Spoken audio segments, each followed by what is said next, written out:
വിനയൻ എന്താ വന്നില്ല? രാവിലെ എയർപോർട്ടിൽ എത്തിക്കൊള്ളാണ് ഇന്നലെ അവൻ എന്നോട് പറഞ്ഞത്.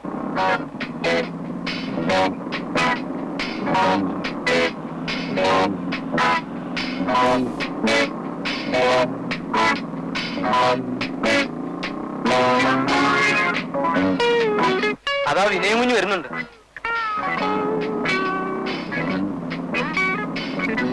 Hi daddy.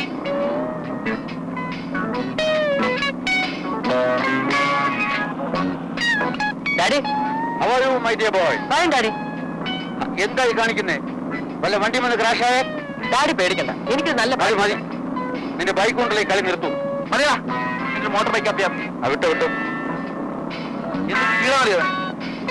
ഡാഡി വീട്ടിലെത്തുന്നതിന് മുമ്പ് എനിക്ക് അവിടെ എത്താം. ഡാഡിക്ക് അതൊരു സർപ്രൈസ് ആയിക്കോട്ടെ.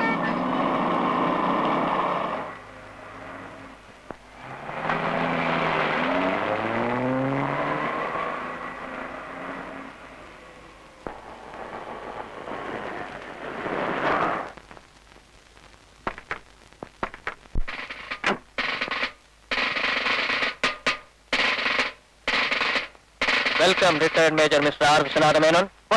അവന്റെ ഒരു വേഷം. നീ ഇത്ര പെട്ടെന്ന് ഇവിടെ എങ്ങനെ എത്തി? ഞാനിങ്ങനെ പറന്നെത്തി. പിന്നെയാ ഇത്ര സ്പീഡിൽ വണ്ടി ഓടിക്കരുത്. That is illegal. നീ എങ്കിലും അവനെ പറഞ്ഞ് മനസ്സിലാക്കി കൊടുക്കാറുണ്ട്. ഞാൻ പറഞ്ഞ അവന്റെ തലയിൽ കൂടെ വണ്ടി ഓടിക്കും. വണ്ടി കൈ കിട്ടിയ അവന് യാതൊരു ലെവലും ഇല്ല. Be careful. Be very very very careful.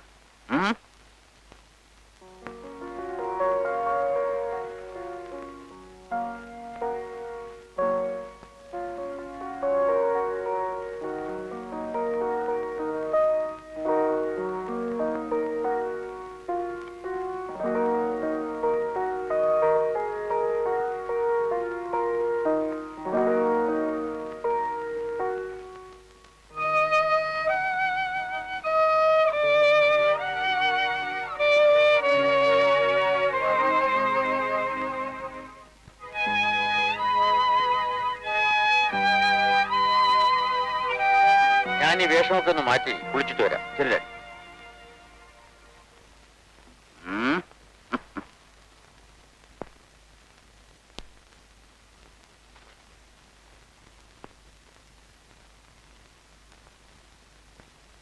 പട്ടാളം ഇവിടെ ഇല്ലേ? ആരാടാ പട്ടാളത്തെ അധിക്ഷേപിക്കുന്നവൻ? ആ, പോലീസാണ്. പോലീസ് അല്ലടോ, റിട്ടയർഡ് സർക്കിൾ ഇൻസ്പെക്ടർ രാഘവൻപിള്ള അദ്ദേഹം. തന്നെ കണ്ടില്ലല്ലോ എന്ന് ഞാൻ ബാലേന്ദ്രനോട് തിരക്കായിരുന്നു. സത്യം പറയാമല്ലോ, എയർപോർട്ടിൽ വരണമെന്നുണ്ടായിരുന്നു. പക്ഷെ പണ്ടത്തെ പോലെ ആരെങ്കിലും വണ്ടി കൈയാണിച്ച് വരാൻ പറ്റുമോ? തൊപ്പി പോയില്ലേ? ഇരിക്കെ. പിന്നെ എന്തൊക്കെ ഉണ്ടോ മേജർ സാറേ പട്ടാളത്തിലെ വിശേഷങ്ങള്? വിശേഷങ്ങളൊക്കെ ധാരാളം പറയാനുണ്ട്. നമുക്ക് രണ്ടുപേർക്കും എന്താ പണി? വിശേഷങ്ങൾ പറഞ്ഞങ്ങ് കൂടാ. അല്ല, നമ്മുടെ പൈലറ്റിന്റെ അടിയനോട് ഉണ്ട്. ആ, താൻ ഈ പൈലറ്റിനെ നിർത്തിക്കൊണ്ടിരിക്കുന്ന ഉദ്ദേശം എന്താ?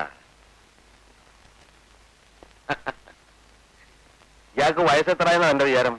ഇനിയെങ്കിലും എവിടെയെങ്കിലും തളച്ചിട്ടുണ്ടേ? അങ്ങനെ പറഞ്ഞു കൊടുക്കണ്ട അങ്ങളെ. അതോ തന്റെ കാര്യമല്ല പറഞ്ഞ. ചെറുക്കൻ ചേട്ടനെ കയറി എട്ടിയുന്ന ലക്ഷണമാണല്ലോ. അല്ല, ഞാനൊന്നും ഉദ്ദേശിച്ച് പറഞ്ഞതല്ല. പിന്നെ അങ്കിളിന്റെ ഒരു മോറൽ സപ്പോർട്ട് ആയിക്കോട്ടെ എന്ന് കരുതിയാ. ആ, മനസ്സിലാകുന്നുണ്ട്. എടോ, ഈ വീട്ടിലൊരു പെണ്ണിന്റെ തരിയുണ്ടോ?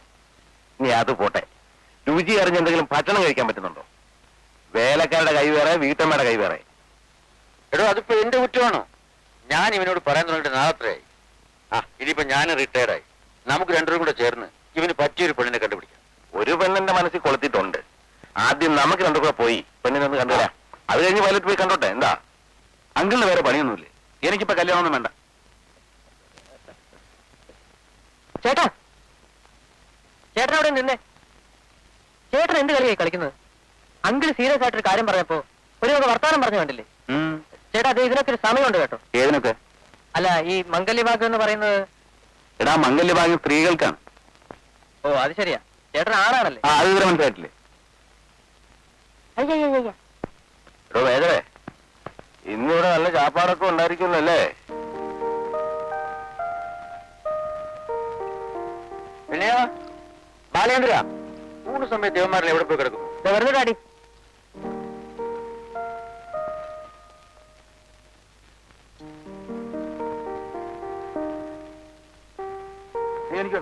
എന്തോ ഞാൻ കഴിക്കാറില്ല. അച്ഛന്റെ മുമ്പിലായിരിക്കും. ഫോർമാലിറ്റി കഴിക്കുമെങ്കിൽ കഴിച്ചോളൂ. തനിക്ക് വേണമായിരിക്കും. തരത്തില്ല. തരാം, പ്രായപൂർത്തിയാകട്ടെ. പ്രായപൂർത്തിയായിട്ടല്ലേ ഓരോരുത്തർ ഓരോന്ന് ചെയ്യുന്നത്. എനിക്ക് വയസ്സ് 20ആയി.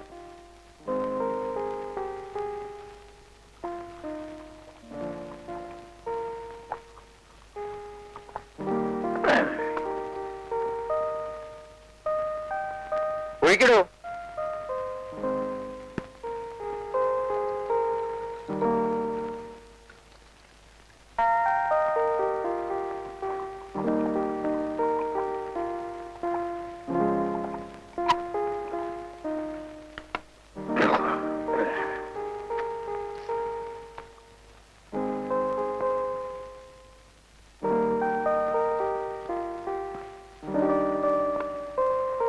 ഡാഡി ഇനി അധികം കഴിക്കണ്ട. ഓ, 1944 തോന്നുന്നു ഞാനും മേജർ രാംലാലും കൂടി ഒറ്റ ഇരിപ്പിൽ 2 കുപ്പി കുടിച്ചു. 1946 അതേടോ 46 ചേർത്തല സ്റ്റേഷനിൽ വെച്ച് ഞാനും ലോക്കപ്പിൽ കിടന്നിരുന്ന ഒരു കൊലപ്പുള്ളിയും കൂടെ 3 ബോട്ടിലാ ഒറ്റ ഇരിപ്പിന് അടിച്ചു തീർത്തത്.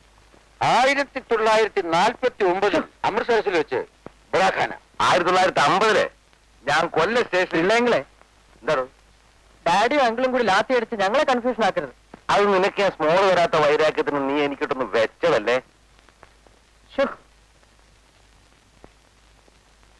അപ്പോഴേ പോലീസും പട്ടാളവും കൂടെ ഞങ്ങൾ എങ്ങനെ ഇരുത്തി വധിക്കരുത്. ഒരു തുള്ളി ആഹാരം കഴിച്ചിട്ടില്ല രണ്ടുപേരും. ഭക്ഷണം കഴിച്ചിട്ട് ഞങ്ങളുടെ ആബ്സൻസിൽ എന്ത് വേണേലും അയക്കും. എന്നാലേ നമുക്ക് തുടങ്ങാം. ചോദിക്കരുത്. ആ, ഇനി ആഹാരം കഴിച്ചിട്ട് മതി. ആ, മതി കഴിച്ചു. ഇങ്ങോട്ട്.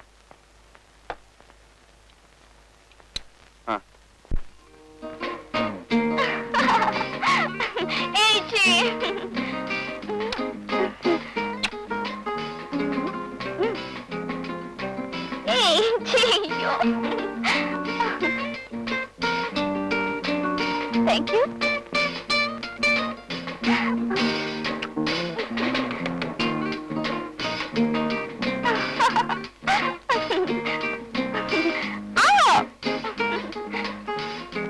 വിനയ,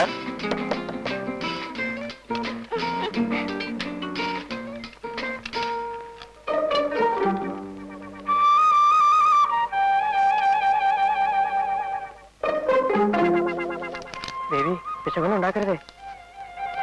വിനയ,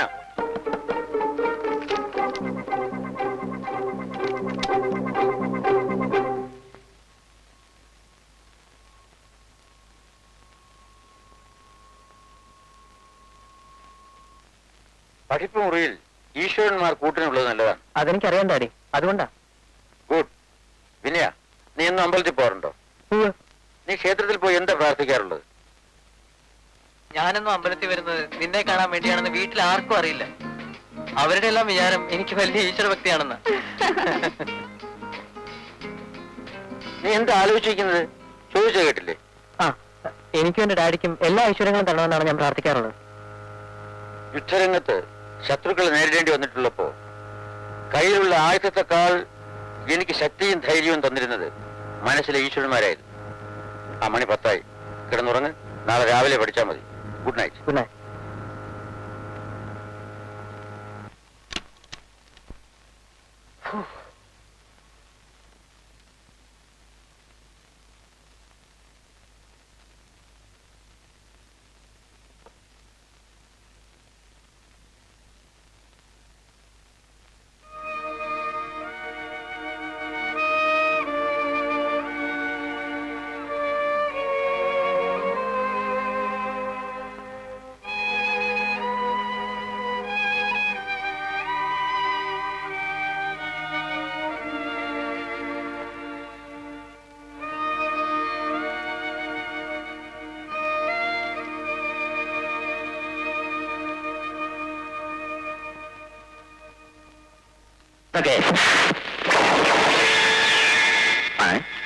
देखा, मेरी माँ ने मुझे दूध पिलाया है.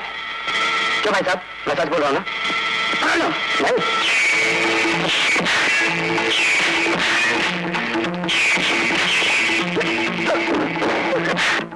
भाई यही तो है वकील साहब. विनया, अच्छा अच्छा, जो यहाँ का है. देखा मेरे दिले. बहुत अच्छा देखते हैं तुम, बहुत अच्छा देखते हैं. എടാ നീ വരുന്നോ ഇല്ലയോ?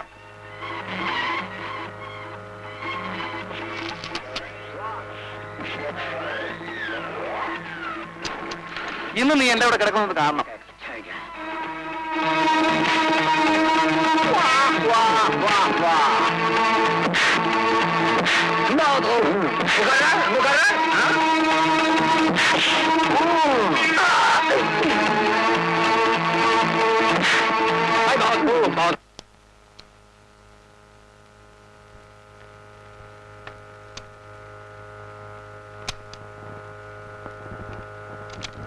ചേട്ടാ, അപ്പോഴേക്കും വാതിൽ കൂട്ടി ഉറക്കമായോ?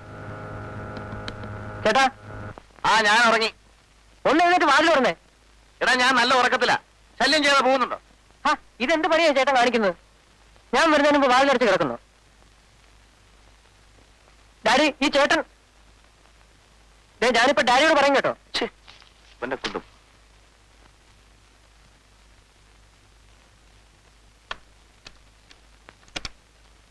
നീ എവിടെ ഇത്ര നേരം? വിളിച്ചു കേട്ടില്ലേ?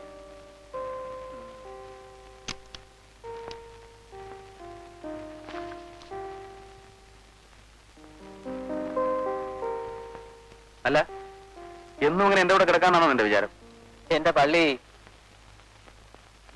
ഉച്ചയ്ക്ക് ഡാഡിയും പിള്ളേങ്ങളും കൂടി കല്യാണക്കാരും പറഞ്ഞപ്പോഴേ ആള് തുണി വെച്ച് തലയിൽ കെട്ടിയല്ലോ. അപ്പോഴേ ഒരു കാര്യം പറഞ്ഞേക്കാം, എത്രയും വേഗം കല്യാണം കഴിക്കുന്നതൊക്കെ നല്ല കാര്യമാണ്. കല്യാണം കഴിയുമ്പോ എന്നോട് ഇവിടുന്ന് മാറിക്കിടക്കാൻ പറഞ്ഞേക്കരുത്. അത് നടക്കാത്ത കാര്യമാണ്. നിന്നെ കൂടെ കിടത്താൻ അങ്ങോട്ട് പോരി. ഞാൻ ഈ മൂലയിൽ എവിടെയെങ്കിലും കണ്ണു അടച്ച് അടങ്ങി ഒതുങ്ങി കിടന്നോളാം. ഞാൻ ആ ഭാഗത്തേക്ക് നോക്കത്തില്ല. എടാ തോട്ടി പോലെ ആയല്ലോടാ. ഇപ്പോഴും അവന് കിടക്കണേ കൂട്ടുവേണം. നാളെ പോലെ ഡാഡിയുടെ കൂടെ പോയി കിടന്നോണം. അയ്യോ, ഡാഡിയുടെ കൂടെ കിടക്കാനോ? എന്നിട്ട് വേണം ഡാഡിയുടെ 941 946 ഒക്കെ കേട്ട് ബോറടിക്കാൻ.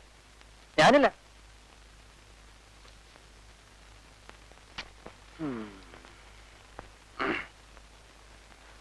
കയ്യറ, എനിക്ക് മുട്ടുന്ന കെട്ടിപ്പിടിക്കുന്ന ഇഷ്ടമല്ലെന്നറിയില്ലേ?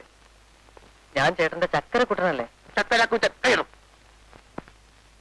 അടങ്ങി ഒതുങ്ങി കിടന്നില്ലെങ്കിൽ കഴുത്തിന് പിടിച്ച് പുറത്ത് കളിയാൻ വാറടയ്ക്കും. ഒറ്റയ്ക്ക് കിടന്ന ദുസ്വപ്നം കണ്ട് പേടിച്ച് മൂത്രം ഒഴിക്കും അത്രേ. ഇവിടെ കിടക്കുന്നത് കൊള്ളാം. ബെഡിലെങ്ങാനും മൂത്രം ഒഴിച്ചാണ്ടല്ലോ. കൂട്ടിനൊരാളുണ്ടെങ്കിൽ ഞാൻ മുള്ളത്തില്ല ചേട്ടാ. കിടന്നുറങ്ങ്, എനിക്ക് വെളുപ്പിൽ എഴുതിട്ട് പോകണതാ.